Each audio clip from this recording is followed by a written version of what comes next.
Hi, I'm Josanne Wright Callender, the author of the Happy Little Garbage Truck picture book and educational program. This is going to be an odd video because I cannot see anything. But I noticed yesterday when the same thing happened, um, there was a video. It's just, I don't see it as I'm doing the recording.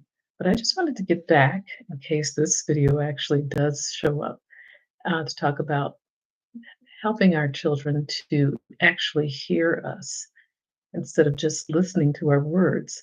And I told you the story about a friend's son who wasn't compliant, and it wasn't until he actually struck off on his own and went to this other person's house prior to going to college that he saw, as the friend who was relating the story told me, that this house was like the final episode of Borders, and he got a real clear picture of what his dad had been telling him about cleaning up his room and not having food left out that he had been eating, and also just the whole ambiance of this house made him call his folks and ask for a ride home, and he turned a new leaf and kept his room cleaned up ever since. So it was like a tenuous situation until then, until that time when he actually saw what that looked like. So, sometimes we can talk to our children and they aren't really getting what we're talking about, or they don't put it into their heart and their minds as to what we're actually trying to get them to hear. And that's why different learning modalities come in to it really makes a difference because this child obviously was a visual learner. He had the auditory capabilities. As I said before, this young man, 19 years old, was a high functioning, had a high functioning autism. But even though thought he heard his dad, he didn't really connect with what he was saying until he saw what that looked like in this other person's house. So I think what we can do, of course, we can't always manufacture a situation that looks or that can bring our children through the process of what we're talking about. But teachable moments, that is the key, I believe, to good teaching.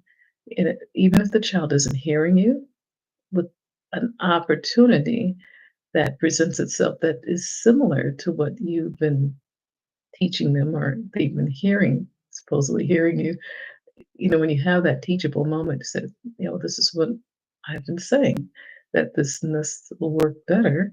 But, sometimes you have to, try to keep it, I'm very verbose, but try to keep it simple and say, just, this is this, and that's what I was saying.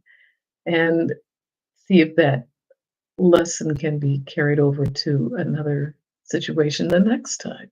And so we all have to have do-overs, and this is an opportunity for when this comes up again for you to see if you can remember this and do a better job. So that's basically what I see as one of the learning modality types of lessons. But the key piece is the do-overs, or a social autopsy is what one really, and I have no idea. I can't remember his name right here, but I'll put it in the description box. But it was coined by a teacher who was also an administrator, that you get a chance to uh, dissect a situation and then see if you can use that situation to teach a child in the moment, and then they get a chance to do a do-over. So I'm going to see if this stream actually recorded, and if so, I will share it on LinkedIn. But thank you for subscribing. Please share, and we'll talk with you next time a little bit more about these learning modalities. Okay, bye bye.